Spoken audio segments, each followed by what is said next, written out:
حکیم ارشاد فرماتے ہیں کہ 1000 برس تک ابلیس جہنم میں رہا اور رب تعالیٰ نے پھر حضرت تعالیٰ نے پھر حضرت نوح فرماتے ہیں کہ ابلیس کو جہنم سے نکالا اور نکالنے کے بعد رب نے فرمایا اے ابلیس آج بھی تو اگر آدم کی قبر کا سجدہ کر لے تو میں تیری غلطی معاف کر دوں. تو وہ ظالم اس وقت بھی بول پڑتا ہے اے رب العزت جب میں نے آدم کو اس وقت سجدہ نہیں کیا تھا تو اب کیا سجدہ کروں گا جب وہ مردہ ہو گئے ہیں, جب وہ زمین میں چلے گئے ہیں. پتا یہ چلا کہ نبی کو سب سے پہلے مردہ کا لفظ جس نے کہا ہے وہ ابلیس ہے. آج تم بھی تو یہی کہہ رہے ہو کہ نبی کونین نے فرمایا ہے کہ ایک دن میں بھی مر کر کے مٹی میں ملنے والا ہوں. اور میرے دوست جب میں 99 میں حج کرنے کے لیے گیا تھا تو مجھے جدہ کے ایئرپورٹ پر ایک کتاب دی گئی. آج دکھ ہی دل ہے تو عرض کر رہا ہوں سن لو, جو حجاج کرام جاتے ہیں ان سے بھی پوچھ لو. جدہ ایئرپورٹ پر جب واپس ہوتے ہیں حج کر کے تو ان کو ایک کتاب دی جاتی ہے, قرآن دیا جاتا ہے, مگر قرآن کو کھلا ہوا دیا جاتا ہے اور کتاب پیکٹ میں باندھ کر کے دی جاتی ہے.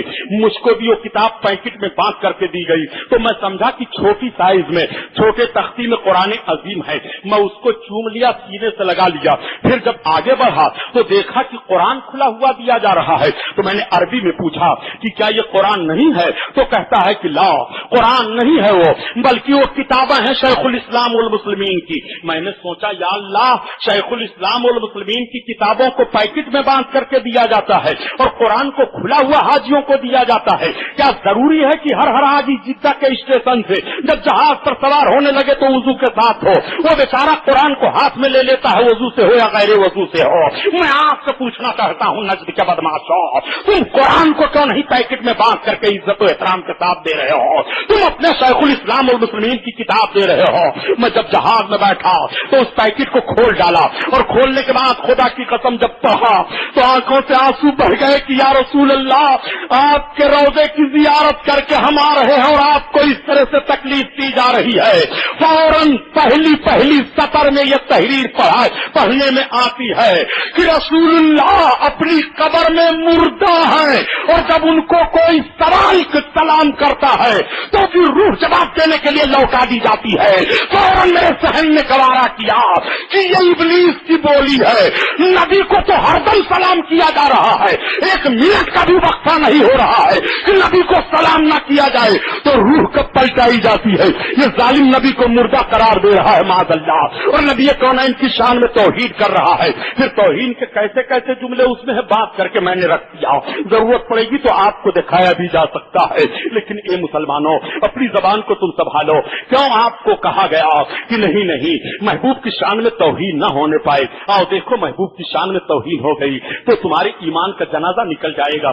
لفظ بشر پر رکھ ہر دم لگاتے رہتے ہو. یار قرآن میں جب رب نے فرمایا ہے کہ تمہاری طرح میں بشر ہوں تو مانا کیوں نہ جائے نبی کو بشر؟ نبی کو نہ بشر مانو گے تو صحیح کافر ہو جاؤ گے. سوال اس بات پر پیدا ہوتا ہے کہ تم اپنی طرح نبی کو کیسے بشر مان رہے ہو؟ اور تمہیں رٹ لگانے کے لیے کہاں کہا گیا ہے تم اپنے محبوب صلی اللہ تعالی علیہ وسلم کو پکارو تو یا رسول اللہ کہہ کر کے پکارو, یا حبیب اللہ کہہ کر کے پکارو, جو صحابہ کا طریقہ تھا. صحابہ نے کبھی نہیں کہا تھا نبی کونین کو یا ایھا الرجل, اے مرد ذرا ہماری بات سن لو. جب وہ سرکار کی بارگاہ میں جاتے تھے تو عرض کرتے تھے یا نبی اللہ یا رسول اللہ. وہ نبی اللہ اور رسول اللہ سے عرض کرتے تھے, بلکہ حدیث کی کتابوں میں یہاں تک ہے وہ کبھی بھی صحابہ یہ نہیں کہتے تھے یا محمد ہماری بات سن لو. سرکار کا نام تک نہیں لیتے تھے ادب کی وجہ سے, اس لیے کہ رب تعالیٰ نے لفظ یا محمد سے قرآن میں اپنے محبوب کو نہیں پکارا ہے. اپنے محبوب کو پکارا ہے تو محبوب کے جو القاب و آداب ہیں اس القاب کے ساتھ یا کا لفظ لگایا گیا ہے. یا محمد رب تعالیٰ نے کہہ کر کے نہیں پکارا, ادب کا تقاضا رب دے رہا ہے. اے میرے بندو, جب میں اپنے محبوب کو محبوب کے ذاتی نام کے آگے یا کا لفظ نہیں لگا رہا ہوں, یا رسول کہہ کر کے پکارا جا رہا ہے, یا نبی کہہ کر پکارا جا رہا ہے, یا محمد کہہ کر کے نہیں, تو تمہیں کب اختیار ہوتا ہے کہ تم میرے محبوب کا نام ہر دم بار بار لیتے رہو. اسی لیے کہا گیا ہے کہ جب سرکار کا نام محمد لو تو سرکار پر درود شریف پڑھ لیا کرو. آقا ارشاد فرماتے ہیں کہ تم اپنے بچوں کا نام میرے نام پر رکھا کرو, جس کا نام محمد ہوگا منادی قیامت کے دن ندا دیگا کہ جن والدین نے اپنے بچوں کا نام محمد رکھا ہے رب تعالیٰ نے ان سب کی بخشش فرما دی، وہ بخش دیے گئے ہیں۔ ذرا نبی کے نام کی برکت ملاحظہ کرو پیارے، بشر کی رٹ لگانے والوں، کیا تمہارا نام رکھ دیا جائے تو تمہارے نام پر نجات ہوگی؟ یہ نبی کا نام ہے۔ نبی فرماتے ہیں جس نے اپنا نام میرے نام پر رکھا اس کو جہنم کی آگ چھو نہیں سکتی ہے۔ آؤ ذرا دیکھو بشر کی رٹ لگانے والوں، آج تمہارے ذہن و فکر کی یہ نحوست ہے پیارے جو ہم یہ دن ہندوستان میں دیکھ رہے ہیں۔ اسی ہندوستان کا ایک سلطان ہے جس کو سلطان محمود غزنوی کہا جاتا ہے، جو سرکار غازی پاک بہرائچی رضی اللہ تعالیٰ عنہ کے ماموں ہیں۔ حضرت سلطان محمود غزنوی رضی اللہ تعالیٰ عنہ کی بارگاہ کے وزیر تھے ایاز، اور ایاز کے ایک لڑکے تھے جن کا نام تھا محمد۔ اسی بات کو سن لو، اس کے بعد اپنے اپنے ایمان کی حفاظت کرو اور ان لوگوں کے چکر میں پڑ کر کے اپنی زبان اور اپنے ایمان کو برباد نہ کرو۔ دیکھو وہ سلطان ہے محمود غزنوی جس نے سومناتھ کا قلعہ 17ویں بار فتح کیا تھا، وہ محمود غزنوی ہیں جنہوں نے عشق رسالت کا پیغام نشر فرما دیا تھا پورے بھارت میں، وہ محمود غزنوی ہیں۔ محمود غزنوی کے وزیر کا لڑکا ایاز کا محمد نام ہے۔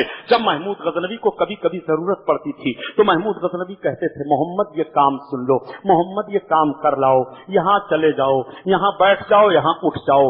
ایک روز حضرت محمود غزنوی بیٹھے ہوئے ہیں کہ تب تک اچانک ان کو ضرورت پڑ گئی، انہوں نے گھوم کر کے دیکھا، کہا وہ ایاز کے لڑکے سن فلاں کام کر لے۔ تب تک ایاز چونک پڑے کہ ہر دن تو بادشاہ میرے لڑکے کا نام لیتے تھے لیکن آج کیوں نام نہیں لیا ہے، آج کیوں میرے لڑکے کا نام لے کر کے نہ پکارا، میری نسبت سے پکارا ہے۔ تو ایاز پوچھ پڑے اے حضور آپ یہ بتائیے کہ جب ہر دن آپ میرے بیٹے کو پکارتے تھے تو محمد کہہ کر پکارتے تھے اور آج جب آپ میرے بیٹے کو پکار رہے ہیں تو میرے نام کی طرف نسبت کر کے پکار رہے ہیں، وجہ کیا ہے؟ تو قربان جاؤ حضرت محمود غزنوی پر جب یہ عشق تھا، یہ محبت تھی، تب جھنڈا لہرا رہا تھا، تب تم سلامت تھے، تھوڑے تھے، سب پر غالب تھے، عشق رسول کا چراغ جل رہا تھا۔ اور جب سے تم نے نبی کونین کی شان میں توہین کر دی ہے تو ذلت و رسوائی کے بادل تمہارے اوپر رات دن برس رہے ہیں۔ آؤ دیکھو حضرت محمود غزنوی کے بارے میں، تبسم فرمود، وہ ہنس پڑے، وہ گریخت اور رو دیا۔ حضرت محمود غزنوی پہلے تو ہنسے اور اس کے بعد رو پڑے، کہتے ہیں اے ایاز سن، تیرے بیٹے کا نام آقا کے نام پر ہے، میں جب ہر روز تیرے بیٹے کا نام لیتا تھا تو میرا وضو رہتا تھا، آج اچانک مجھے ضرورت پڑ گئی، میرا وضو نہیں تھا، اس لیے میں نے تیرے بیٹے کا نام نہیں لیا اور تیری طرف نسبت کر کے پکارا، ادب ہے یہ۔ اسی لیے ڈاکٹر اقبال نے اشارہ کرتے ہوئے کہا کہ قوت عشق سے ہر پست کو بالا کر دے اور دہر نے اس میں محمد سے اجالا کر دے۔ ذرا ڈاکٹر اقبال کے عشق و محبت کو ملاحظہ کرو کہ قوت عشق سے ہر پست کو بالا کر دے اور دہر میں اس میں محمد سے اجالا کر دے۔ نبی کونین صلی اللہ تعالی علیہ وسلم کے نام کے ساتھ یہ ادب و احترام ہے، اسی لیے تو حضرت علامہ عبد الرحمان جامی رحمۃ اللہ علیہ فرماتے ہیں کہ 1000 بار بشویم کے ہند مجھ کو گلاب ہنوز نام تو گفتن کمال بے ادبیت، اگر 1000 بار بھی میں اپنے منہ کو مشک اور گلاب سے دھل لوں یا رسول اللہ اور پھر بھی آپ کا نام لوں تو ادب کے خلاف سمجھتا ہوں۔ 1000 بار مشک و گلاب سے منہ دھلنے پر اور نبی کا نام لینا پھر بھی ادب کے خلاف سمجھ رہے ہیں، اور یہ بیچارے ایک پوا تمباکو منہ میں ٹھونسے ہیں، نبی کو اپنی طرح کہہ رہے ہیں، 5 بیڑا پان بھکوسے ہیں، نبی کو اپنی طرح کہہ رہے ہیں، 1 ہفتہ ہو گیا مسواک نہیں کر رہے ہیں، نبی کو اپنی طرح کہہ رہے ہیں، ان کے منہ سے بدبو آ رہی ہے، نبی کو اپنی طرح کہہ رہے ہیں، یہ چھو لے تو جسم بدبو کرنے لگے، نبی کو اپنی طرح کہہ رہے ہیں۔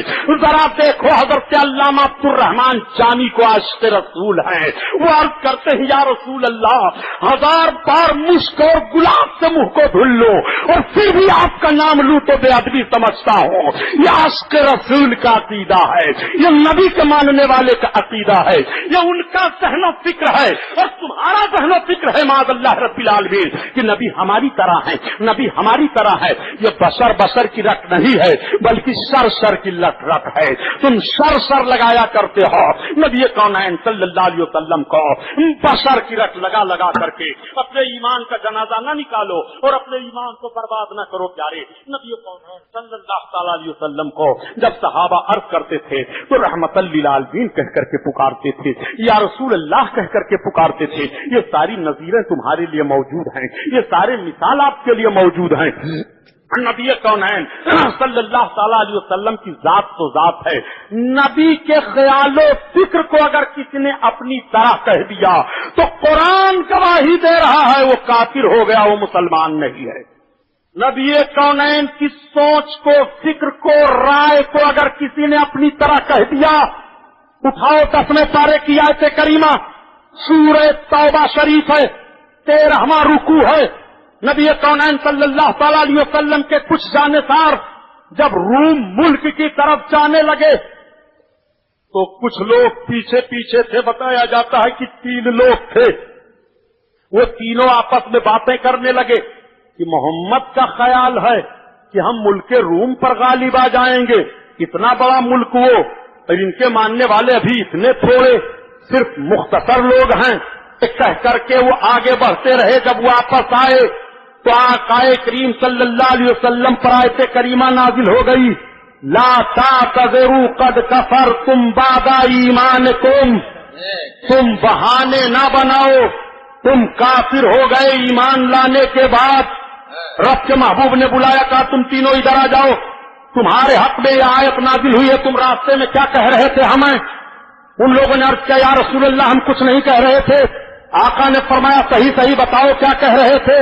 عرض کرتے ہیں یا رسول اللہ ہم نے صرف اپنی زبان سے اتنا ہی کہا تھا کہ محمد کا خیال ہے کہ ہم ملک روم پر غالب آ جائیں گے. کہاں وہ لوگ زیادہ، کہاں ہم تھوڑے، بس اتنا ہی ہم نے کہا تھا یا رسول اللہ. رب کے محبوب ارشاد فرماتے تم کافر ہو چکے. رب تعالیٰ آیت کریمہ نازل فرما رہا ہے، لا تعتذروا قد کفرتم بعد ایمانکم. تم بہانے نہ بناؤ، ہیلے نہ بناؤ، تم مومن نہیں رہ گئے، کافر ہو گئے ایمان لانے کے بعد. جاؤ ایمان لانے کے بعد کافر ہو گئے، اس لیے کہ تم نے محبوب کی رائے کو اپنی طرح سمجھ لیا کہ جیسے تمہاری رائے غلط ہو سکتی ہے تمہارا خیال غلط ہو سکتا ہے. اور ایک مضبوط حوالہ دیتا ہوں، نوٹ کرو اس حوالے کو. تب کتاب ہے ابن جریر شریف اور دوسری کتاب کا نام ہے ابریز شریف. ابریز نام ہے کتاب کا. ابریز شریف میں ایک واقعہ لکھا ہوا ہے کہ اللہ کے حبیب تشریف فرما تھے اور صحابہ بیٹھے ہوئے تھے. ایک نوجوان کا تذکرہ صحابہ نے کیا. وہ نوجوان کیسا تھا؟ عبادت گزار تھا، عابد تھا، زاہد تھا، سجدے کثرت سے کرتا تھا. صحابہ نے عرض کیا یا رسول اللہ ہم لوگوں میں ایک نوجوان ہے جو خوبصورت ہے، عبادت گزار ہے، بہت عبادت پر کرتا ہے. سرکار سے صحابہ یہ عرض ہی کر رہے تھے تب تک وہ نوجوان سامنے آ گیا.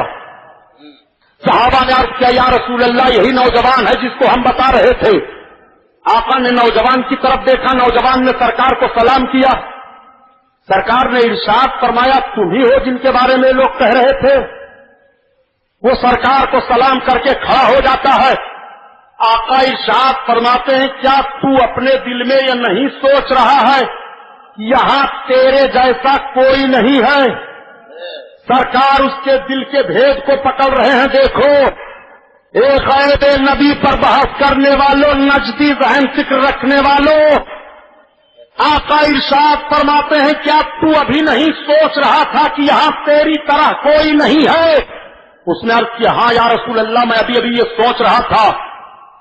آقا غضب فرماتے ہیں، ناراضگی کے آثار چہرے نبوت پر ظاہر ہوئے. نوجوان ہٹ گیا مسجد میں نیت باندھ لیا نماز پڑھنے کی. میرے آقا ارشاد فرماتے ہیں کون ہے جو اس کو قتل کرے گا؟ ذرا جملے پر غور کرو، ابریز کتاب اٹھا کر کے دیکھو، ان سے پوچھو جو رات دن کتاب کا حوالہ دیتے ہیں. یہ بخاری شریف میں ہے یا ترمذی شریف میں، کہ باپ نے بھی نہیں دیکھا ہے بخاری شریف کو صحیح اور بخاری کا حوالہ دیتے ہیں. 1 کلو میل پیر میں لگی ہے بخاری کا حوالہ دے رہے ہیں. دن بھر بھنگار میں رہتے ہیں بخاری کا حوالہ دے رہے ہیں. 50 برس بھی کتابیں پڑھنے کے بعد دماغ و ذہن میں باتیں نہیں آتی ہیں، اور یہ 50 دن پڑھ کر کے مولوی بن کر کے آ جاتے ہیں اور کہتے ہیں یہ بات بخاری شریف میں ہے. بخاری شریف میں کیا یہ بھی ہے کہ رمضان شریف میں چندہ وصول کے لیے فراڈ کرو؟ کیا بخاری شریف میں یہ بھی ہے کہ 50 کا 500 بنا دو؟ کیا بخاری شریف میں یہ بھی ہے کہ داڑھی چھلاتے رہو؟ کیا بخاری شریف میں یہ بھی ہے کہ کانٹا مارتے رہو؟ کیا بخاری شریف میں یہ بھی ہے کہ دوسرے کا حق مارتے رہو؟ کیا بخاری شریف میں یہ بھی ہے کہ سنی کی دکان پر سنی بن کر چندہ لیتے رہو؟ کیا بخاری شریف میں یہ بھی ہے کہ اپنی دکان پر جاؤ تو مسخرہ کفن کا طریقہ اختیار کرتے رہو؟ کیا بخاری شریف میں یہ بھی ہے کہ رات بھر سنیما دیکھو؟ کیا بخاری شریف میں یہ بھی ہے کہ اپنے گھر میں ٹیلی ویژن رکھو؟ کیا بخاری شریف میں یہ بھی ہے کہ نماز ایک وقت کی نہ پڑھو؟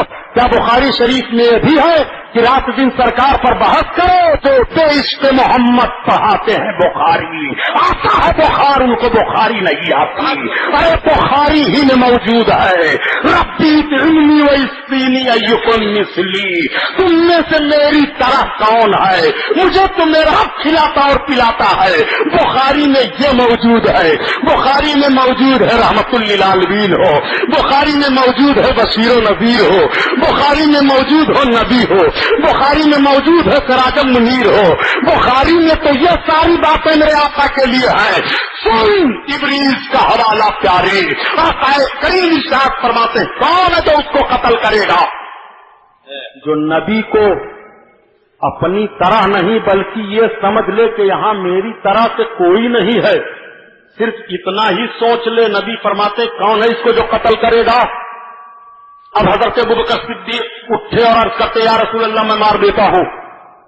جب گئے مسجد میں دیکھا تو یہ نیت باندھے ہے. سوچنے لگے کہ نمازی کے لیے تو سرکار نہیں ایسا فرمائیں گے پلٹ پڑے، اور کرتے ہیں یا رسول اللہ وہ تو نیت نماز کی باندھ لیا ہے. حضرت ابوبکر صدیق کے یہ ذہن و فکر نے فیصلہ کیا کہ نمازی کے لیے سرکار ایسا کیوں کہیں گے، کوئی دوسرا ہے ہو سکتا ہو. تب تک حضرت عمر فاروق اعظم اٹھے میں مار دوں گا اس کو.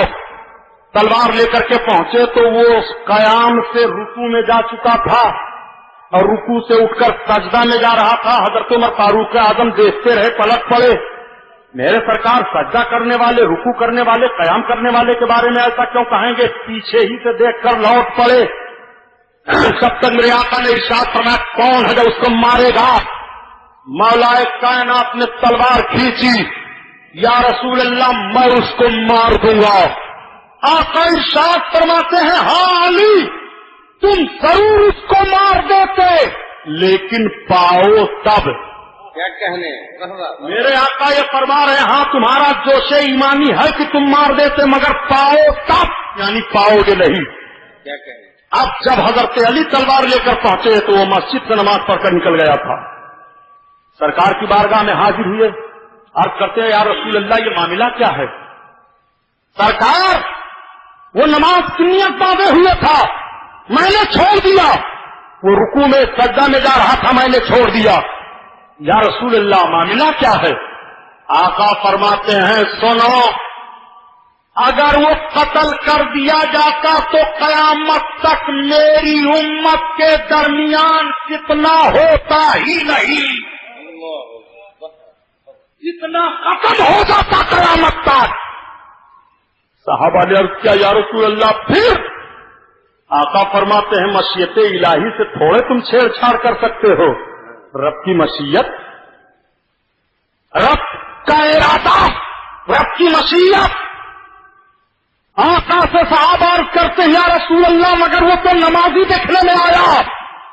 آقا فرماتے ہیں ہاں ایسے ہی لوگ ہوں گے اگلے زمانے سے لے کر پچھلے تک کہ وہ نماز پڑھیں گے، روزہ رکھیں گے، قرآن کی تلاوت کریں گے، مگر دین سے ایسے نکل جائیں گے جیسے تیر کمان سے نکلتا ہے.